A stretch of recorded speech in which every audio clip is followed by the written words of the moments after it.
Hello दोस्तों, आप सभी का स्वागत है इसके टेक्निकल क्लासेस में।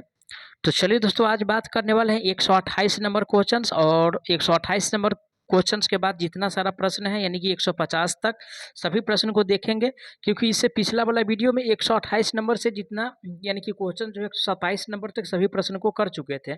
लगभग आज जो है यानी कि छठा वीडियो होने वाला है, ठीक है ना। यानी कि 2021 का लगभग छठा वीडियो होने वाला है और इसी वीडियो में जो है यानी कि जो क्वेश्चन बचा हुआ है सभी को देखने का प्रयास करेंगे। तो आप लोग वीडियो में इन तक जरूर बने रहिएगा।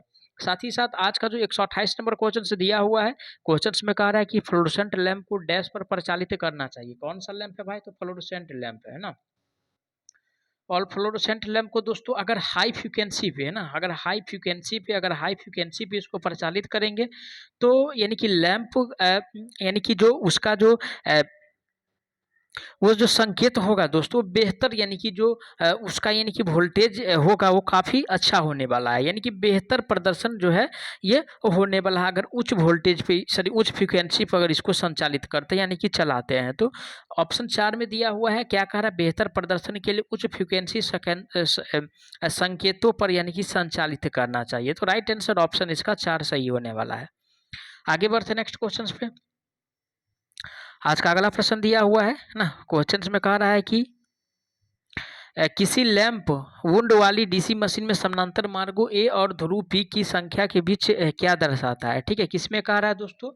तो वुंड में कह रहा है ना, वुंड वाली डीसी मशीन में कह रहा है। तो इसका मतलब क्या होता है, आप लोग कंफ्यूज मत होइएगा। ठीक है, ये लेप वाइंडिंग का बात कर रहा है इसमें। ठीक है, लेप वाइंडिंग का। और लेप वाइंडिंग में यानी कि दोस्तों समांतर पथों की जो संख्या होता है उसके बारे में बताना है। ठीक है ना, क्वेश्चन में पूछ रहा है। और लेप वाइंडिंग में समांतर पथों की संख्या जो होता है वो पोल की संख्या के बराबर होता है। ठीक है, जबकि वेव वाइंडिंग में जो समांतर पथों की संख्या होता है भाई वो यानी कि 2 रखा गया है। ठीक है, कितना? यानी कि 2 होता है। लेकिन यानी कि लेप वाइंडिंग में जो समांतर पथों की संख्या होता है वो ए बराबर यानी कि पी होता है। जितना समांतर पथों की संख्या होगा उतना ही पोल होता है। तो राइट आंसर जो होगा दोस्तों ऑप्शन इसका 1 सही होने वाला है, क्योंकि 1 में जो दिया हुआ है ए बराबर पी दिया हुआ है। ठीक है, चलिए आगे बढ़ते नेक्स्ट क्वेश्चन पे। आज का अगला प्रश्न दिया हुआ है, क्वेश्चन में कह रहा है निम्नलिखित में से किस उपकरण में बैटरी का एक आवश्यक घटक होता है? ठीक है, यानी कि बैटरी जो है आवश्यक घटक किस में होता है?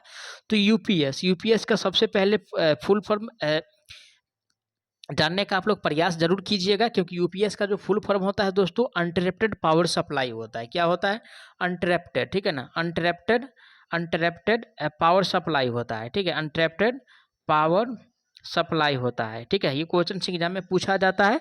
अब रही बात जो इसका यानी कि आवश्यक घटक जो है बैटरी का यूपीएस है, ना कि जो है विद्युत तापक संयंत्र है, ना जल विद्युत संयंत्र है, ना परिणामित्र है ना, ना ट्रांसफार्मर होता है भाई, ना हाइड्रो पावर प्लांट होता है, ना यानी कि थर्मल पावर प्लांट होता है, ना ही न्यूक्लियर पावर प्लांट होता है। लेकिन यूपीएस यानी कि बैटरी का जो आवश्यक घटक है वो यूपीएस होता है। ठीक है, चलिए आगे बढ़ते हैं।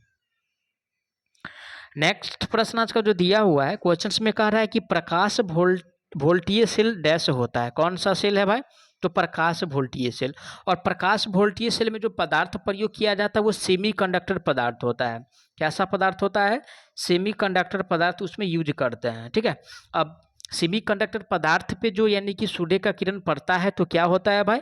उसमें यानी कि वोल्टेज का निर्माण होता है। ठीक है ना, यानी कि वोल्टेज बनता है। और ये जो वोल्टेज होता है दोस्तों 0.4 से लेकर के 0.5 वोल्ट तक होता है। ठीक है ना, अब रही बात कि इसमें, ठीक है दोस्तों, ये जो है यानी कि ये प्रदूषण से मुक्त होता है। ठीक है ना, ये प्रदूषण से मुक्त होता है, इसमें किसी भी प्रकार का प्रदूषण नहीं होता है। जितना कि थर्मल और न्यूक्लियर में जितना प्रदूषण होता है उसके अपेक्षा ये काफ़ी किफ़ायती है प्रदूषण के हिसाब से अगर देखा जाए तो। ठीक है, तो राइट आंसर जो होगा दोस्तों इसमें जो पदार्थ प्रयोग किया जाता है अर्धचालक पदार्थ, जिसको सेमी कंडक्टर कहते हैं। ठीक है, तो राइट आंसर ऑप्शन इसका ए सही हो जाएगा, क्योंकि एक में जो दिया हुआ है अर्धचालक पदार्थ दिया हुआ है। जबकि बी में कह रहा है खराब चालक पदार्थ, तो खराब चालक पदार्थ इसमें नहीं प्रयोग करते हैं भाई। और अतिचालक पदार्थ भी नहीं प्रयोग करते हैं और चालक का तो प्रयोग करते ही नहीं है। ठीक है, अर्धचालक से ही इसमें प्रयोग किया जाता है वोल्टीय सेल में। ठीक है, चलिए आगे बढ़ते हैं नेक्स्ट क्वेश्चन पे। आज का अगला प्रश्न दिया हुआ है, क्वेश्चन में कह रहा है कि द मैग्नेटिकली सॉफ्ट मटेरियल है। ठीक है, यानी कि सॉफ्ट मटेरियल यानी कि मैग्नेटिकली जो सॉफ्ट मटेरियल होता है वो उसमें यानी कि कैसा गुण होता है भाई, तो उसमें यानी कि परमेबिलिटी जो होता है दोस्तों यानी कि हाई होता है। क्या भाई, तो परमेबिलिटी जो होता है, ठीक है ना, परमेबिलिटी जो होता है दोस्तों वो काफ़ी ज़्यादा होता है ना, हाई होता है। ऑप्शन ए में दिया है हाई परमेबिलिटी, तो राइट आंसर जो होगा ऑप्शन इसका एक सही होने वाला है। ठीक है, चलिए आगे बढ़ते हैं। अगला प्रश्न आज का दिया हुआ है, क्वेश्चंस में कह रहा है कि विद्युत प्रणाली के लिए कम लागत वाली सुरक्षा क्या है। ठीक है, किस प्रणाली के लिए, तो विद्युत प्रणाली के लिए। और देखिए दोस्तों, विद्युत प्रणाली के लिए सबसे कम जो लागत होने वाला है, यानी कि सबसे कम जो लागत होने वाला है, कम यानी कि लागत जो होने वाला है दोस्तों वो फ्यूज में होने वाला है। ठीक है, और फ्यूज में जो दोस्तों प्रयोग किया जाता है किस प्रकार का, तो रिवाइडेबल फ्यूज का प्रयोग करते हैं। क्योंकि रिवाइडेबल फ्यूज में ये फंक्शन होता है, अगर एक बार फ्यूज होता है तो फिर से यानी कि जो पदार्थ यानी कि जो चालक पदार्थ के रूप में हम यानी कि फ्यूज वायर के रूप में इस्तेमाल करते हैं उसको फिर से यानी कि बदल सकते हैं। जैसे कि अगर 10 किलो वोल्ट तक अगर बात किया जाए, ठीक है, 10 किलो वोल्ट तक अगर बात किया जाए दोस्तों, तो इसमें जो यानी कि चालक फ्यूज के रूप में जो चालक पदार्थ प्रयोग किया जाता है, ठीक है, ये लेड और, ठीक है, लेड और टीन का मिश्रण होता है। ठीक है, लेड और टीन का मिश्रण होता है। तो लेड दोस्तों उसमें 37% और टीन जो होता है वो, टीन जो होता है वो 63% रखा जाता है। अब जब 10 किलो वोल्ट से अगर ऊपर है, ठीक है, तो इसमें दोस्तों जो प्रयोग किया जाता है तांबा और चांदी का जो मिश्रण होता है, ठीक है, तांबा और यानी कि चांदी का जो चालक पदार्थ होता है जो मिलके जो बना होता है उसमें हम इसका प्रयोग करते हैं। ठीक है, तो ये दो क्वेश्चन बनता है, एग्जाम में क्वेश्चन पूछा जाता है। और ये रिवाइडेबल फ्यूज जो है यानी कि सबसे कम और सबसे अच्छा सुरक्षा ये प्रदान करता है। तो गांव घरों में बहुत ज़्यादा दोस्तों जो फ्यूज का जो प्रयोग किया जाता है यही फ्यूज का प्रयोग करते हैं। ठीक है, तो करेक्ट आंसर जो होगा ऑप्शन इसका 3 सही होने वाला है, क्योंकि 3 में जो दिया हुआ है रिवाइडेबल फ्यूज दिया हुआ है। चलिए आगे बढ़ते हैं नेक्स्ट क्वेश्चन पे। अगला प्रश्न आज का दिया हुआ है, क्वेश्चंस में कह रहा है कि the electric circuit use to converter ungrounded electrical energy to regulated energy in solar PV application is known as. ठीक है, तो दोस्तों इसको क्या कहते हैं, तो इसको पावर इलेक्ट्रॉनिक्स कन्वर्टर कहा जाता है। क्या कहते हैं भाई, पावर इलेक्ट्रॉनिक्स, है ना, पावर इलेक्ट्रॉनिक्स कन्वर्टर कहा जाता है। पावर इलेक्ट्रॉनिक्स कन्वर्टर कहा जाता है। ऑप्शन किस में दिया है भाई, पावर इलेक्ट्रॉनिक्स कन्वर्टर, तो ऑप्शन 4 में दिया है। करेक्ट आंसर जो होने वाला है ऑप्शन इसका 4 सही हो जाएगा। ठीक है, चलिए आगे बढ़ते हैं। अगला प्रश्न है, गैलियम आर्सेनाइड किस प्रकार का पदार्थ है। ठीक है, देखिए गैलियम क्या दिया है, यानी कि गैलियम आर्सेनाइड या सिलिकॉन या जर्मेनियम या गैलियम आर्सेनाइड, ठीक है, GaAs, ये सब दोस्तों यानी कि सेमी कंडक्टर पदार्थ है। ठीक है, सेमी कंडक्टर पदार्थ है। तो सेमी कंडक्टर जो पदार्थ है उस सबको भी ध्यान में रखिए, क्योंकि यहाँ से भी एक ऑब्जेक्टिव जो है हर शिफ्ट में निकल के आने वाला ही है। ठीक है, तो अर्धचालक जो दिया हुआ है ऑप्शन 4 में दिया हुआ है। किस में दिया हुआ है, ऑप्शन 4 में दिया है। तो राइट आंसर जो होगा दोस्तों ऑप्शन इसका 4 सही हो जाएगा।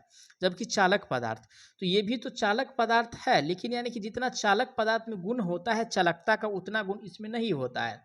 क्योंकि चालक पदार्थ और अर्धचालक पदार्थ, ठीक है, यानी कि चालक पदार्थ से कम और अर्धचालक पदार्थ जो होता है उससे अधिक यानी कि चालक का गुण ये अर्धचालक पदार्थ में होता है। ठीक है, चलिए आगे बढ़ते हैं नेक्स्ट क्वेश्चन पे। आज का अगला प्रश्न दिया है, HVDC ट्रांसमिशन में प्रयोग न किए जाने वाला अवयव क्या है। ठीक है, यानी कि HVDC में हम क्या नहीं प्रयोग करते हैं भाई, HVDC में हम क्या नहीं प्रयोग करते हैं, तो ध्यान से सुनिएगा। HVDC में दोस्तों दिष्टाकारी का प्रयोग किया जाता है। ठीक है, और उसके बाद दोस्तों इन्वर्टर का भी प्रयोग किया जाता है। ठीक है, और उसके साथ साथ यानी कि परिणामित्र जिसको ट्रांसफार्मर कहते हैं इसका भी प्रयोग किया जाता है। लेकिन दोस्तों यानी कि सोलर पीवी जो होता है इसका प्रयोग जो है कभी भी नहीं करते हैं HVDC ट्रांसमिशन लाइन में। ठीक है, HVDC ट्रांसमिशन लाइन हो या LVDT ट्रांसमिशन लाइन हो, उसमें कभी भी दोस्तों यानी कि सोलर का प्रयोग नहीं किया जाता है। ठीक है, रेक्टिफायर प्रयोग करते हैं, इन्वर्टर प्रयोग करते हैं, ट्रांसफार्मर प्रयोग किया जाता है, लेकिन सोलर का प्रयोग नहीं किया जाता है। करेक्ट आंसर जो होगा ऑप्शन इसका 3 सही होने वाला है। क्या सही होने वाला है भाई, तो राइट आंसर जो होगा इसका 3 सही होने वाला है। ठीक है ना, चलिए आगे बढ़ते हैं नेक्स्ट क्वेश्चन पे। अगला प्रश्न पे बात कर लेते हैं। आज का अगला प्रश्न दिया हुआ है, क्वेश्चंस में कह रहा है कि विच of the following not an overload relay, ठीक है, यानी कि नॉट ओवरलोड रिले जो है दोस्तों, ठीक है, तो ए में क्या कह रहा है इलेक्ट्रो मैग्नेटिक, बी में कह रहा है थर्मल, सी में कह रहा है इंडक्शन। तो स्टैटिक दोस्तों ये कोई यानी कि रिले का ये अवधारणा या कोई रिले का ये पार्ट नहीं है, ठीक है। तो राइट आंसर इसका यानी कि बी सही हो जाएगा, ठीक है, क्योंकि बी में जो दिया हुआ है वो स्टैटिक दिया हुआ है। चलिए आगे बढ़ते नेक्स्ट क्वेश्चंस पे। आज का अगला प्रश्न दिया है 140 नंबर, डीसी मोटर में इंटरपोल का प्रयोग किस लिए किया जाता है, ठीक है। देखिए ध्यान रखिएगा दोस्तों, इंटरपोल का जो मेनली प्रयोग किया जाता है, ठीक है, इंटरपोल का जो मेनली प्रयोग किया जाता है वो स्पार्किंग को कम करने के लिए, ठीक है। किसको कम करने के लिए? स्पार्किंग को कम करने के लिए हम इंटरपोल का प्रयोग करते हैं। साथ ही साथ यानी कि इसमें जो दोस्तों यानी कि इंटरपोल जो प्रयोग किया जाता है, ठीक है, यानी कि जितना पोल की संख्या होता है उतना ही इंटरपोल भी होता है, ये भी ध्यान में रखिएगा। अब रही बात ए में कह रहा है कि आर्मेचर करंट को डीसी में परिवर्तित करने के लिए, तो ऐसा कुछ नहीं है भाई, ठीक है। अगर एसी को डीसी में बदलते हैं तो वहाँ पे किसका प्रयोग करते हैं? तो एसी को अगर डीसी में बदलते हैं तो रेक्टिफायर का प्रयोग करते हैं। अगर डीसी को एसी में बदलते हैं तो वहाँ पे दोस्तों यानी कि इन्वर्टर का प्रयोग करते हैं, ये सभी ध्यान में रखिएगा। अब रही बात बी में जो कह रहा है कि कम्यूटेटर पर स्पार्किंग को कम करने के लिए ही इंटरपोल का प्रयोग किया जाता है, राइट आंसर है ना। 2 नंबर जो दिया है भाई राइट आंसर है। चलिए आगे बढ़ते हैं नेक्स्ट क्वेश्चंस पे। आज का अगला प्रश्न दिया हुआ है, क्वेश्चंस में कह रहा है कि the voltage generated by A solar PV at it output terminal is, ठीक है। तो यानी कि सोलर जो यानी कि सोलर जो यानी कि वोल्टेज का उत्पादन करता है वो किस प्रकार का वोल्टेज होता है, ये भी बहुत बड़ा प्रश्न है ना। सोलर जो उत्पादन करता है भाई वोल्टेज, ठीक है, वो डीसी होता है ना कि एसी होता है, ठीक है, यानी कि एसी जो है वो नहीं होता है, ये डीसी वोल्टेज का उत्पादन करता है, ठीक है।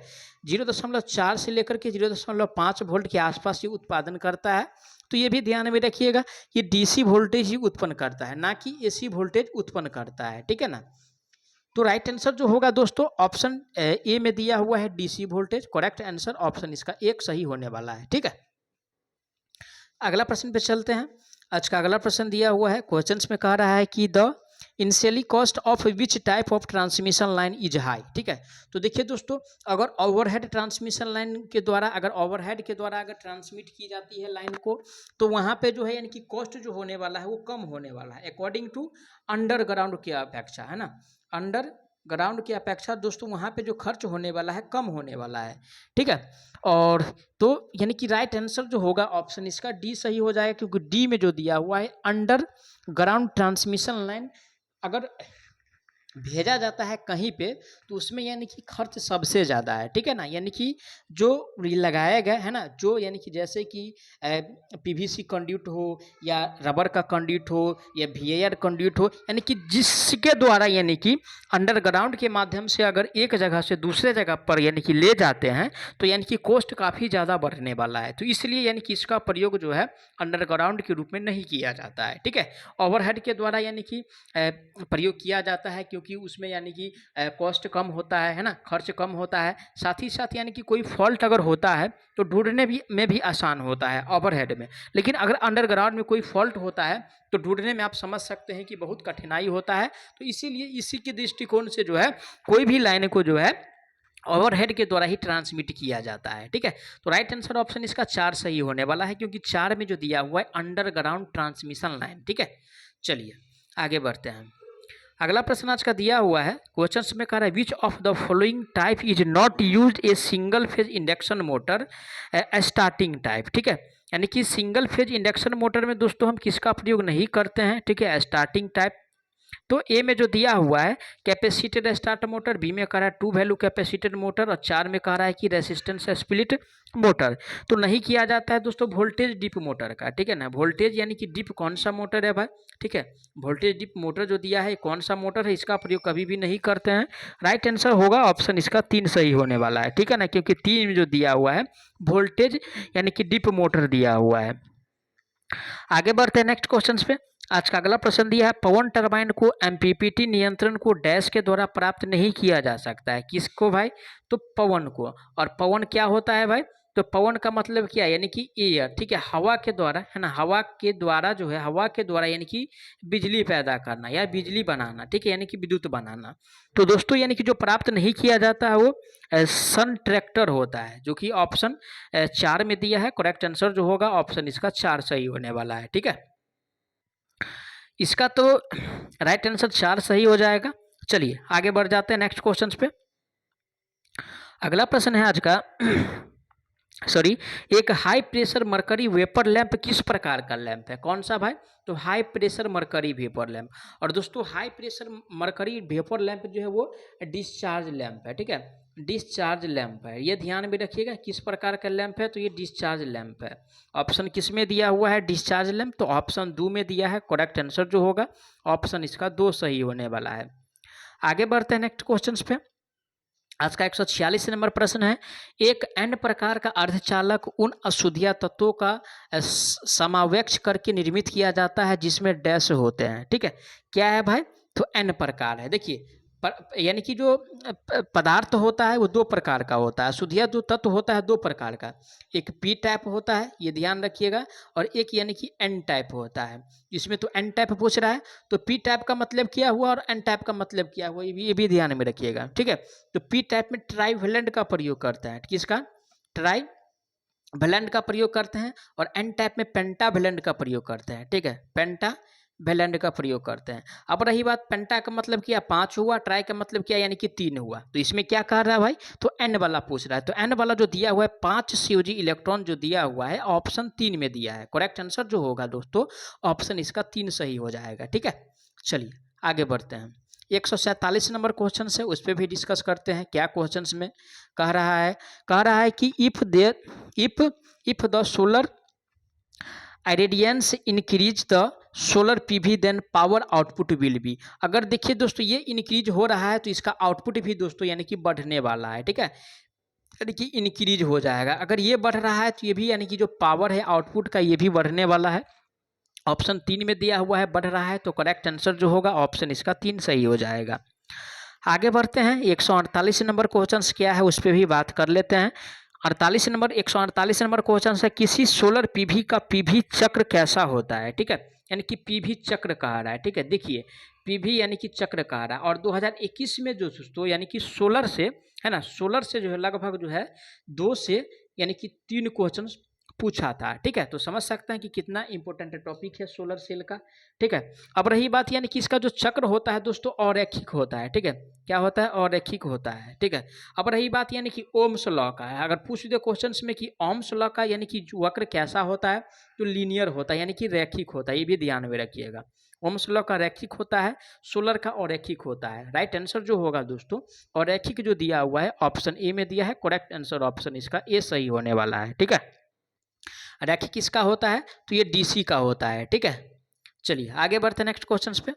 देखिए अगला प्रश्न 149 नंबर में दिया हुआ है। क्वेश्चन में कह रहा है शैथिल्य यानी कि हिस्टेसिस किस कारक पर निर्भर करता है?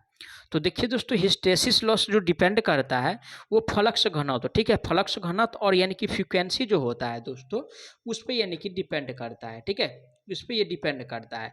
एफ क्या हुआ? फ्लक्स घनत्व हो गया, सॉरी फाई जो है फ्लक्स घनत्व हो गया, ठीक है, फ्लक्स घनत्व हो गया, और एफ जो है यानी कि फ्रीक्वेंसी हो गया। ऑप्शन 4 में दिया है फ्लक्स घनत्व और फ्रीक्वेंसी, तो राइट आंसर जो होगा ऑप्शन इसका 4 सही होने वाला है। चलिए आज का सेशन का जो है और 2021 का प्रीवियस पेपर का आखिरी प्रश्न है, तो प्लीज़ आप लोग जाते जाते मैं बता दूं एक क्वेश्चन है मेरा, आप लोग जो है दोस्तों वीडियो को ज़्यादा से ज़्यादा ज़रूर शेयर कर दीजिए, क्योंकि मेरे पास जितना पेपर है 14, 15, ठीक है, उसके बाद 19, 21 सभी पेपर को मैं आप लोगों को जो है इस चैनल के माध्यम से हल कराने का कोशिश करूँगा। कोशिश ही नहीं, मैं 100%, ठीक है, यानी कि आप लोगों को वादा दिलाता हूँ दोस्तों 110% जो है यानी कि हल जो है सभी प्रश्न को करेंगे, ठीक है। अब रही बात नेक्स्ट क्वेश्चन से आज का, which of the following are non परम क्या कह रहा है? Non parameters for a select of reference बस, ठीक है। तो रिफरेंस बस में जो दोस्तों लिया जाता है, ठीक है, सबसे पहले यानी कि बस समझते हैं बस होता है क्या है, ठीक है, क्या है यानी कि बस होता है। बस 3 प्रकार का होता है, ठीक है। एक लोड बस होता है, क्या होता है? लोड बस होता है, एक जनरेटर बस होता है, ठीक है, जनरेटर बस होता है, और एक जो होता है दोस्तों स्लैक बस होता है, ठीक है। अब रही बात यानी कि लोड बस के द्वारा जो पावर होता है इसमें 85% होता है, जो बचता है दोस्तों इसमें 15 से यानी कि 17% ये होता है, और ये जो है लगभग यानी कि 0% या मानिए 0.1% के आसपास इसमें होता है। अब रही बात यानी कि लोड बस में क्या क्या होता है, तो लोड बस में जो दोस्तों होता है, ठीक है, लोड बस में जो होता है दोस्तों इसमें यानी कि पी और क्यू होता है, ठीक है। पी क्या है, तो एक्टिव लोड है, ठीक है, ये भी ध्यान में रखिएगा। क्यू क्या है, ये भी आपको ध्यान में रखना है। और इसमें जो होता है दोस्तों जनरेटर बस में जो होता है वो पी और भी होता है, ठीक है, यानी कि एक्टिव लोड और वोल्टेज होता है। अब रही बात सिलेक्ट बस में क्या होता है, तो इसमें यानी कि एम्पलीट्यूड यानी कि वोल्टेज और साथ ही साथ यानी कि डेल होता है, ठीक है, डेल होता है। स्क्रीन मेरा छोटा है ना, नहीं तो मैं इतना अच्छा से आप लोगों को समझाते कि आप लोग कभी भी जो है कहीं से भी अगर क्वेश्चंस पूछता तो आप लोगों को दिक्कत नहीं होता। मैं आशा करता हूँ इससे भी आप लोग समझ गए होंगे। तो इसमें जो दोस्तों यानी कि एक्टिव पावर और रिएक्टिव पावर को यानी कि मेजर किया जाता है, जो कि ऑप्शन 2 में दिया है, राइट आंसर ऑप्शन इसका 2 सही हो जाएगा। तो चलिए आज का जो है लगभग 2021 का जो क्वेश्चंस था लगभग जो है कंप्लीट करा चुके हैं। तो आप लोग वीडियो को भी ज़्यादा से ज़्यादा शेयर कीजिए। चैनल को अभी तक आप लोग सब्सक्राइब नहीं किए हैं तो चैनल को सब्सक्राइब कर लीजिए, क्योंकि आगामी दिनों में दोस्तों आप लोगों के लिए कंटेंट पे कंटेंट में देता रहूँगा और आप लोगों का रिजल्ट 100% होगा, ठीक है। तो चलिए मिलते हैं नेक्स्ट वीडियो में, तब तक के लिए जय हिंद।